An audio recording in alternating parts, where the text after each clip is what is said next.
माझं म्हणणं आहे पोलिसांना नक्की माहित होतं काही पोलिसांना की तो कुठे आहे, तो कुठे लपून बसलेला आहे, त्यांनी कोणाकोणाची मदत घेतली हे सुद्धा आता लोक बोलायला लागलेले आहेत. पोलीस अधिकाऱ्यांसोबत IPS अधिकाऱ्यांसोबत त्याचे फोटो आहेत. ते फोटो आपल्या फेसबुकवर, व्हॉट्सअपवर किंवा ट्विटरवर आणि इंस्टाग्रामवर टाकून तो समाजामध्ये दबदबा निर्माण करत होता.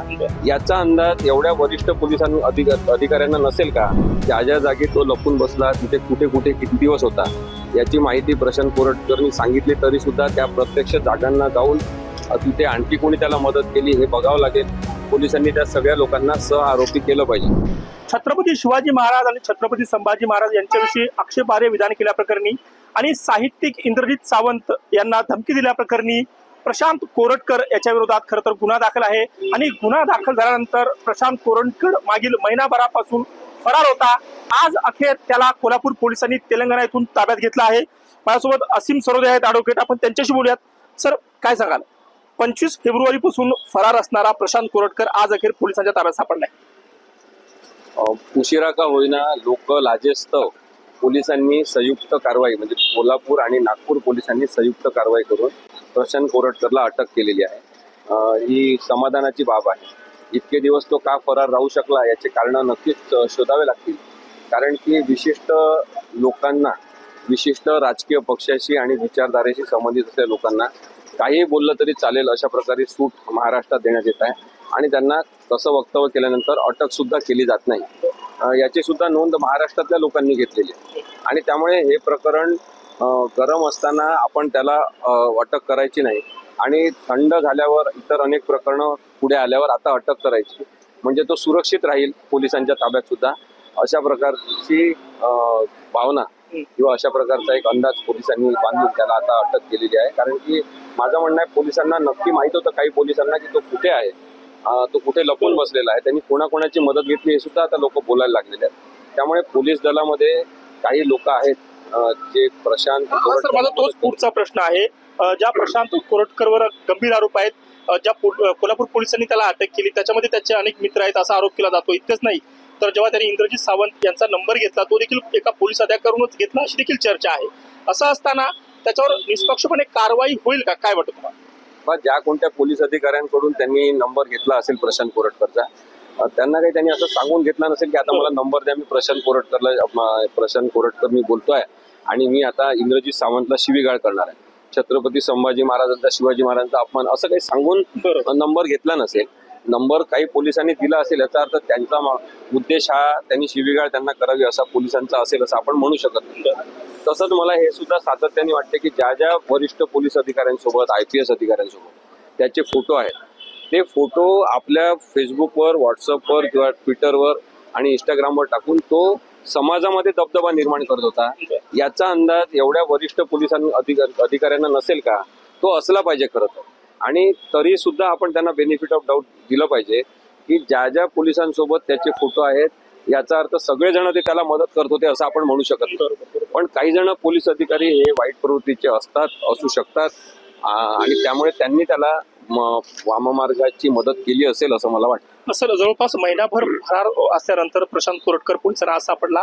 या दरम्यानच्या काळात त्यानं अनेक पुरावे नष्ट केलेले असू शकतात किंवा आता त्याला अटक केल्यानंतर या गुन्ह्यामध्ये नेमका पुढे तपास कसा असू शकतो किंवा प्रशांत कोरटकरला काय शिक्षा काय होऊ शकते?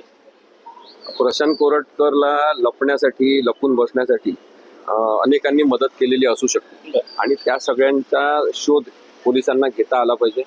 ज्या ज्या जागी तो लपून बसला तिथे कुठे कुठे किती दिवस होता याची माहिती प्रशांत कोरटकरनी सांगितली, तरी सुद्धा त्या प्रत्यक्ष जागांना जाऊन तिथे आणखी कोणी त्याला मदत केली हे बघावं लागेल. पोलिसांनी त्या सगळ्या लोकांना सहआरोपी केलं पाहिजे. कारण की गुन्हा करणे आणि गुन्ह्याला प्रतिसाद देणे, गुन्ह्याला सहकार्य करणे हा सुद्धा गुन्हाच आहे.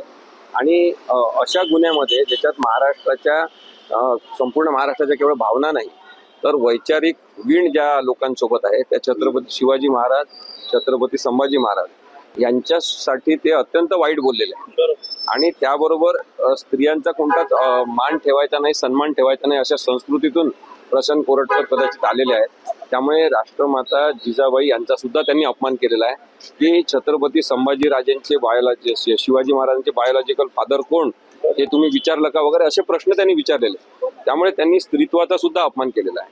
आणि म्हणून अत्यंत कठोरपणे कायद्याची प्रक्रिया प्रशांत कोरटकर यांच्यासोबत झाली पाहिजे. सर, जी काही कलमं आता प्रशांत कोरटकर यांच्यावर लावण्यात आलेली आहे, तर त्याला जर का हा गुन्हा सिद्ध झाला, आरोप सिद्ध झाले, तर कुठली शिक्षा होऊ शकते? या सगळ्या गुन्ह्यांमध्ये आपण पाहिलं तर एकत्रितपणे 3 वर्षाची शिक्षा होण्याची शक्यता जास्त आहे. ओके. कारण की 3 वर्ष किंवा त्यापेक्षा जास्त शिक्षा या गुन्ह्यांमध्ये नाही आहे आणि एकत्रितपणे ती शिक्षा होऊ शकते. आता आपण हे सुद्धा पाहणं महत्वाचं आहे की तपास कशा पद्धतीने होतो, पुरावे कोणते गोळा होतात आणि त्यानुसार मग शिक्षा काय होते हे आपण बघू शकतो.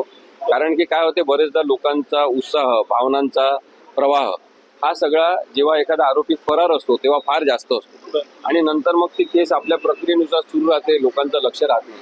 परंतु या केसवर सातत्याने महाराष्ट्रातल्या लोकांना कायद्याच्या दृष्टीने लक्ष ठेवावं लागणार आहे की जी प्रक्रिया आहे ती पूर्णपणे कायदेशीर, कायद्याच्या चौकटीत झाली पाहिजे आणि प्रशांत कोरटकर सारख्या प्रवृत्तींना शिक्षा झाली पाहिजे. कारण प्रशांत कोरटकर एक प्रवृत्ती आहे, दुसरे पुण्यामध्ये राहुल सोलापूरकर आहेत जे उंचीनी खूप मोठे आहेत आणि बुद्धीनी मात्र नाटे आहेत. तर अशा सुद्धा लोकांच्या संदर्भात आपल्याला शिक्षा होताना दिसलं पाहिजे की कोणी कोणाही बद्दलही वक्तव्य करणं असं चुकीचं आहे. आता इतिहास सांगण्याचा कोणाला हक्क नाही का?